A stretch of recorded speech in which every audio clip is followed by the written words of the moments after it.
నమస్తే అన్న. నమస్కారం. రెడ్డిపల్లి ఎలక్షన్స్ ఎలా జరుగుతున్నాయి? ప్రస్తుతం స్థానిక సంస్థల ఎన్నికల్లోని సర్పంచ్ అభ్యర్థికి మంచిగానే మద్దతు తెలుపుతా ఉన్నారు.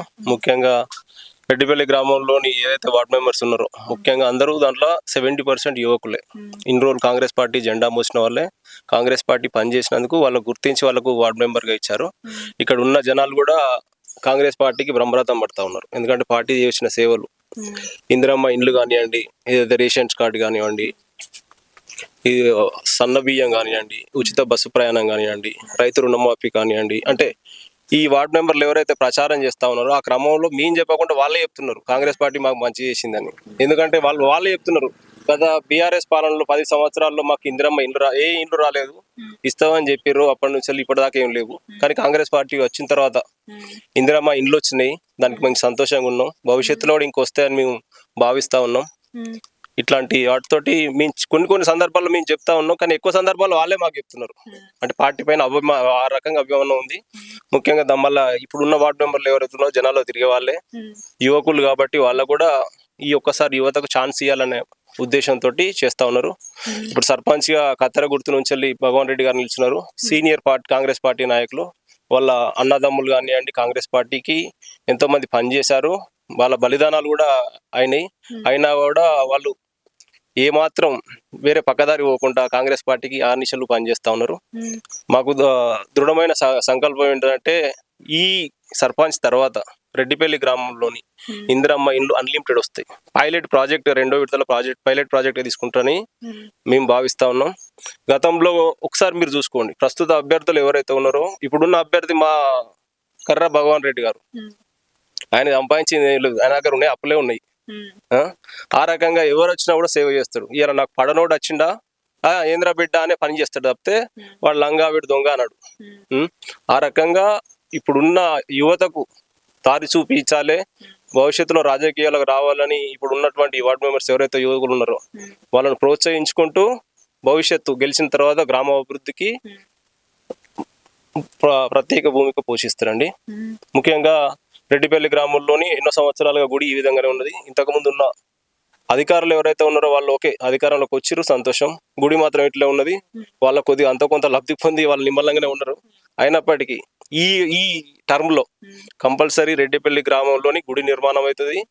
బడికి సంబంధించిన విషయంలో కానివ్వండి, బడికి సంబంధించిన విషయం ఏంటి నిధులు కానివ్వండి, పిల్లల చదువుల గురించి ప్రత్యేక శ్రద్ధ పెడతాం. ఎందుకంటే ఆయన చెబుతాడు, ఇక్కడ ఉన్న వార్డు మెంబర్లు ఎవరైతే ఉన్నారో వాళ్ళు ఆచరిస్తారు. ఇది ఈ రకంగా ప్రస్తుతానికి పాజిటివ్ గానే ఉందండి.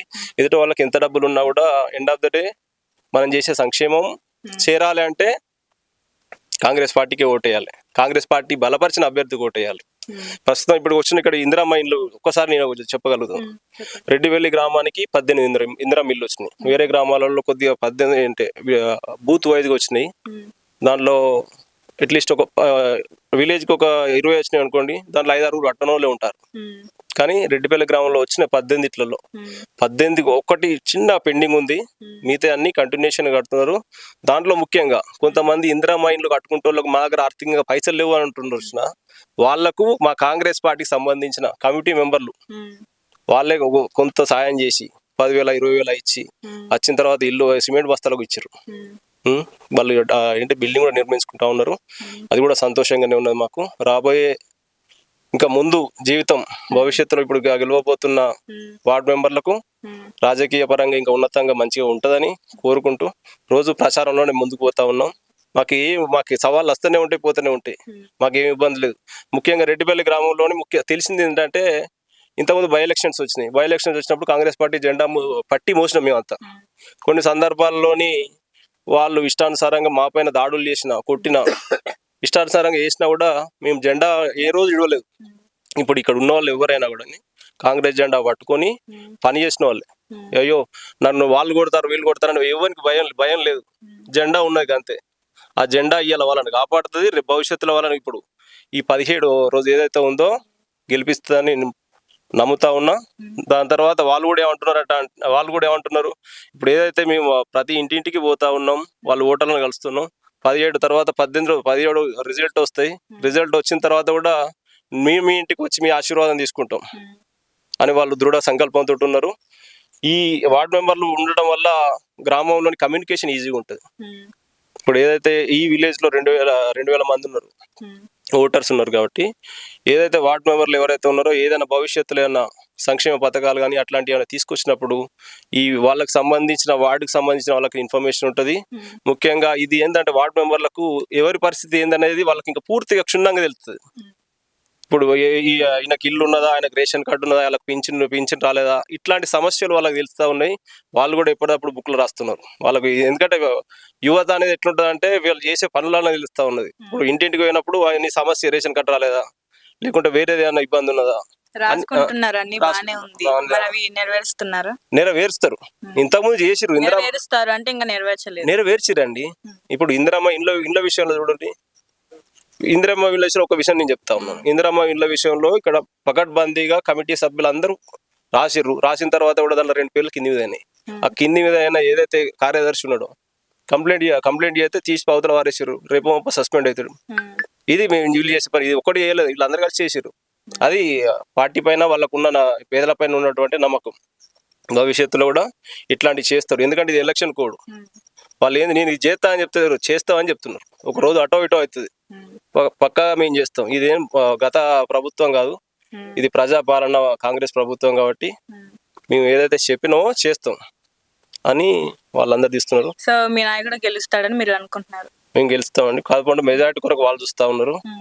కొద్దిగా అటో ఇటో అయితే లోకల్ రాజకీయాలన్నప్పుడు అటో ఇటో అయితే అయినా కూడా మాకు పూర్తి మద్దతు గ్రామస్తులతో ఉన్నది. ఎందుకంటే ఇది రాజశేఖర రెడ్డి, ఇందిరమ్మ రాజశేఖర రెడ్డి తర్వాత మళ్ళీ రేవంత్ రెడ్డి ఈ పాలన జరుపుతున్నాడు కాబట్టి కాంగ్రెస్ రాజన్న పాలన, రేవంత్ రెడ్డి పాలన ఉన్నదంటే ఈరోజు మా రెడ్డిపల్లి గ్రామానికి భగవాన్ రెడ్డి గారి పాలన కూడా ఆ రకంగానే ఉంటుందని మేము అనుకుంటా ఉన్నాం. భవిష్యత్తులో అంటే ఇక్కడ ఉన్న సమస్యలు మనుషుల సమస్యలు కాకుండా కుక్కల సమస్యలు కూడా ఉన్నాయి పాపం. అంటే వాటికి ఓట్లు లేవు అని ఇప్పుడు మా వాళ్ళు కూడా చర్చించారు, మా భగవాన్ రెడ్డి కానీ వార్డు మెంబర్లు కానీ. అరే ఊళ్ళల్లో కుక్కలు తిరుగుతా ఉన్నాయి, కుక్కలకు అంటే అవి ఆరోగ్యకరంగా లేవు, వాటికి ఏదైనా ఒకటి చేయాలి, సపరేట్ షెల్టర్ దానికి ఏ రకంగా చేయాలనేది వీళ్ళ కూడా ఉద్దేశం ఉన్నది. వీళ్ళు ఏదైతే ఈ 17 తర్వాత 18 ఏదైతే గెలిచినారో దాని తర్వాత ప్రణాళిక వాళ్ళు కూర్చుండి మాట్లాడుకుంటాం. మేము ఏం చేయాలి, మా అందరి సహాయ సహకారాలు 10 మంది ఎవరైతే అభ్యర్థులు ఉన్నారో వాళ్ళందరూ గెలిచి మేము ఊరికి ఏ రకంగా చేస్తామో ఆ రోజు చెప్తా అని చెప్పారు. వీళ్ళు ఇప్పటి వరకు నార్మల్ సమస్యలు మాత్రమే చెప్తా ఉన్నారు. 18 తర్వాత మేము ఏం చేస్తాం అనేది వాళ్ళు చెప్తామని చెప్పారు. అదే ముందే చెప్తారు కదా, మేము గెలిస్తే అది చేస్తాం ఇది చేస్తాం అని చెప్పి. ఆ రోజు గెలిచాక చెప్పేది ఏంటండి? అంటే ఇది మీరు అన్నది కరెక్టే. ఇది గత 10 సంవత్సరాల నుంచి వెళ్ళి ఆ 10 సంవత్సరాల పాలనలో మీరు అన్నదే వాళ్ళు చెప్పి ఏంటిది మేము ఇది చేస్తాం అది చేస్తాం అని చెప్పారు. కానీ కొత్తగా ట్రై చేయాలనుకుంటున్నారా? కొత్తగా లేదండి, పాతగా ట్రై చేస్తున్నాం కాబట్టి, ఏంటి గతం నుంచి పని చేస్తున్నాం కాబట్టి ఇప్పుడు ఇది పని చేస్తున్నాం. వాళ్ళు సమస్యలు తీసుకుంటే ఎవరు అడగట్లేరు, పోస్టర్లు ఎత్తారు, మా గుర్తుకు ఇదనే చెప్తా ఉన్నారు. మీ సమస్య ఏదని అడుగుతలేరు, మీకు ఏం వచ్చిందని అడుగుతలేరు. ఎందుకు అడగట్లేదు? అడుగుతున్నారు కదా. ఎవరు అడుగుతున్నారు? బీఆర్ఎస్ నుంచి అడుగుతున్నారు. ఏం అడుగుతున్నారు? బీఆర్ఎస్ నుంచి వెళ్ళి ఇందిరమ్మ ఇల్లు వచ్చినాయని అడుగుతున్నారా? డబుల్ బెడ్రూమ్ 10 సంవత్సరాల నుంచి రాలేదు, వాళ్ళే చెప్తున్నారు. దళిత బంధు వచ్చింది, కొంతమందికి వచ్చి అంటే అందరికి వచ్చింది. దాంట్లో ఇప్పుడు 10 లక్షలు ఏంటి దళిత బంధు స్కీమ్ పెట్టిరు. దాంట్లో ఎన్ని లక్షలు పక్క పొంటల కమిషన్ ఇచ్చుకుంటూ పోయారు. సన్న బియ్యం రాలేదు, రేషన్ కార్డులు లేవు. ఇట్లాంటి కార్యక్రమాలు ఏదైతే వాళ్ళే వ్యతిరేకిస్తున్నారు. కాకపోతే కొద్దిగా ఒక 70% ఇందిరమ్మ చీరలు వచ్చినాయి. ఇంకొక ఎలక్షన్ కోడ్ పడ్డ తర్వాత వాళ్ళు కొద్దిగా నారాజు ఉన్నారు తప్పితే మిగతా ఉన్న వాళ్ళంతా ఫుల్ పర్ఫెక్ట్గా ఉన్నారు. మా అభ్యర్థులను చూసిర్రు, వాళ్ళు చేసే పనితనం చూసిర్రు. తర్వాత కాంగ్రెస్ పార్టీ పాలనతోటి మాకు దీవెనలు, కాంగ్రెస్ పార్టీ అంటే ఇవన్నీ ఫుల్ పర్ఫెక్ట్గా ఉన్నాయండి. వాళ్ళు గెలుస్తారని సంపూర్ణ నమ్మకం మాకున్నది. ముఖ్యంగా రెడ్డిపల్లి గ్రామంలో యువకుల ప్రభావం ఎక్కువ ఉంటుంది. ఇంత చెప్పాక ఇక్కడ మేము సర్వే చేసిన ప్రకారం తేలింది ఏంటంటే మీరే గెలుస్తారని మేము కూడా అనుకున్నాం. అది మాకు ఎప్పుడో తెలుసండి. కానీ భవిష్యత్తు మేము గెలిచిన తర్వాత మేము ఇంకేం చేయాలనేది మళ్ళీ కూర్చొని చెప్తున్నాం. ఇప్పుడు మీ ఇప్పటిదాకా బయటోళ్ళు ఏంటంటే ఓట్ల గురించి కొట్లాడతారు. మాకు ఓట్లు కాదు, గుడి దేవునికి ఓట్లు లేదు. ఏంటిది వీధులలో తిరిగే కుక్కలకు ఓట్లు లేవు. దేవుడి గుడి నిర్మాణం ఒకటి, వీధుల్లో తిరిగే కుక్కలు ఇతరులకు ఇబ్బంది కలగకుండా వాటిని ఆరోగ్యంగా ఏ విధంగా ఉంచాలి అనేది వాళ్ళు ప్రణాళిక తీసుకొని చేద్దామనే దృఢ సంకల్పంతో ఉన్నారండి. మీరు చెప్పండి సార్. మేము చెప్తున్నాము, ఈ రెడ్డిపల్లి గ్రామంలో ఫస్ట్ నుంచి మా యొక్క కాంగ్రెస్ పార్టీ అనేది దృఢ సంకల్పంతో ఉన్నది. గత కర్ర భగవాన్ రెడ్డి కానీ విజయ్ గారికి భగవాన్ రెడ్డి గారికి బాగా అనుభవం ఉంది. మా కాంగ్రెస్ పార్టీలో చాలా సీనియర్ నాయకుడు. ఇక్కడ ఉన్న అతను ఏమన్నాడంటే మొత్తం ఇప్పుడు మా తోటి చెప్పినట్టుగా మొత్తం మేము ఏం చేసినామంటే 100%గా యూత్ని పెట్టినాం వార్డు నెంబర్లు. ఎందుకు యూత్ని పెట్టినామంటే యూత్ అనేది మనకు ఎప్పుడు కానీ ముందుకు వస్తారు. ఈ రాత్రి కూడా ఫోన్ చేస్తే ఉరికొచ్చి పని చేస్తారు. అదే కొంచెం వీక్ ఉంటే అంటే పండుకున్నారా పై పొద్దున వస్తుంటారు. అలా కాకుండా మా కాంగ్రెస్ పార్టీ కర్ర భగవాన్ రెడ్డి కానీ విజయ్ గారు ఏం చేశారంటే అందరిని ఆలోచించి ఊరు పబ్లిక్ని ఆలోచించి యూత్ని అంతా ఆలోచించి లేదు మన యూత్నే పెడితే మనకు లబ్ధి ఉందనే ఆలోచనతోని మేము 100% 10 మెంబర్స్ని యూత్నే పెట్టినామండి. మరి అలా ఉంటే మా వాళ్ళు ఇప్పుడు కాదు గత 10 సంవత్సరాలు నేను బుద్ధి పంచి మా వాళ్ళు వాళ్ళ ఫాదర్స్ కానీ ఎవరైనా జెండా మోసి కష్టపడే పార్టీ మాది కాంగ్రెస్ పార్టీ. అంటే ఈ రోజు మేము కాంగ్రెస్ పార్టీకి వచ్చి ఏం చేయలేదు, ఎవరిని చూసాం మేము పార్టీకి రాలేదు. మా సంకల్పంతో మా పార్టీ అభివృద్ధి కొరకు మేము కష్టపడిన సుఖమైన మా పార్టీని కాపాడుకునే ఉద్దేశంతో అప్పుడు కూడా రాజశేఖర రెడ్డి గారి గవర్నమెంట్ అప్పుడు కూడా మేము కష్టపడడం. వాళ్ళు 10 సంవత్సరాలు బీఆర్ఎస్ పార్టీ అనేది ఉన్నది మన తెలంగాణలో మొత్తం దోపిడీ చేసిర్రు. ఒక్కొక్కళ్ళు చెప్పులు లేని వాళ్ళు కూడా 100 ఎకరాలు 200 ఎకరాలు ఒకప్పుడు కేటీఆర్ కానీ కేసీఆర్ కానీ ఎవరికి కూడా 10 ఎకరాల భూమి లేదు. ఒక్కొక్కరి ఫామ్ హౌస్లు ఎలా వచ్చాయి? మా పబ్లిక్ సొమ్మది. మా పబ్లిక్ను ముంచి మా పబ్లిక్ రక్తం గారి మా పబ్లిక్ను సర్వనాశనం చేసి డెవలప్ అయ్యి తప్ప మా యొక్క పబ్లిక్ని పట్టించుకోలేదు. వాళ్ళ ఏసీలో బంగ్లాలో కూకున్నారు, ఏసీ బెడ్రూమ్లో కూకొని పాలించారు. కానీ మా కాంగ్రెస్ పార్టీ మా రేవంత్ రెడ్డి అని సర్వం రోడ్ల మీద కష్టపడి ప్రజానీకాన్ని కొరకు కొట్లాడుతున్నాడు, పార్టీ కొరకు శ్రమ చేస్తున్నాడు. 6 గ్యారంటీలలో కూడా కొన్ని గ్యారంటీలు అయినవి, కొన్ని మీరు అన్నట్టుగా కొన్ని కాలేదు.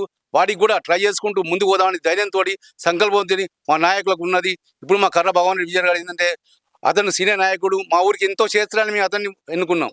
అతను మా నమ్మకాన్ని ఆయన కంపల్సరీగా నమ్మకం చేస్తాడనే ఉద్దేశంతోనే ఆ కర్ర విజయ భవన్తో మేము తిరుగుతున్నాము. వారిని బ్రహ్మాండమైన మేరతో గెలిపించి వారితో మా విలేజ్ని డెవలప్ చేసుకోవాలి. మా సోదరుడు చెప్పినట్టుగా మేము గత 10 సంవత్సరాల నుంచి మా ఊరికి ఒక రేషన్ కార్డు లేదు. అప్పుడు కాంగ్రెస్ పాలననే ఇండ్లు వచ్చినాయి, అప్పటి నుంచి ఒక ఇల్లు రాలేదు, ఒక డెవలప్మెంట్ లేదు. వాళ్ళు సొంతం చేసుకున్నారు తప్ప ఊరి గురించి ఏం పట్టించుకోలేదు. ఇప్పుడు మా కర్ర భగవాన్ రెడ్డి విజయ్ గారు ఏం చెప్తున్నారంటే ఇప్పుడే మీ ఇంటర్వ్యూలో చెప్పారు, మేము గెలవగానే ఫస్ట్ బొడ్రాయి అన్నారు. బొడ్రాయి అనేది శాశ్వతం అన్ని ఊళ్ళల్లో అయింది, మా ఊళ్ళగా లేదు. కానీ కర్ర విజయ భవన్ మాట ఇచ్చారు కాబట్టి వాళ్ళు మాట తప్పరు. కంపల్సరీ బొడ్రాయి పెడతారు. మరియు శివాలయాన్ని కంపౌండ్ అన్నారు, అది కూడా పెడతారు. గుడి పోషమని అన్నారు.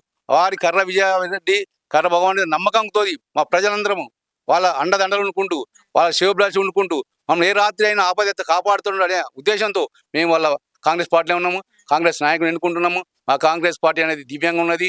ఇంకా 10 సంవత్సరాలు 100% మా రేవంత్ రెడ్డి సీఎం ఉంటాడని నమ్మకం కొద్ది చెప్తున్నాం. మా పబ్లిక్ మేము మాకు అన్యాయం చేయడు అనే దమ్ము ధైర్యం ఉన్నది కాబట్టి మేము ఆడుతుంటున్నాము. ఎంత నష్టపోయినా కష్టపోయినా మా పార్టీ జెండా మోసుకొని మేము కార్యకర్తలు అలాగే ఉంటామని ఉంటూ కర్ర విజయభావాన్ని అధిక మేరతో గెలిపిస్తామని మా పలుకున్నారు. మేము కూడా మా కార్యకర్తలను కూడా అందరం కృషి చేసి మేరతో కొట్లాడి గెలిపిస్తే బాధ్యత మాదని మేము భుజాల మీద వేసుకొని తిరుగుతున్నాం. Thank you. లైక్ చేయండి, షేర్ చేయండి, సబ్స్క్రైబ్ చేయండి. మరిన్ని వీడియోల కోసం బెల్ సింబల్ పై క్లిక్ చేయండి.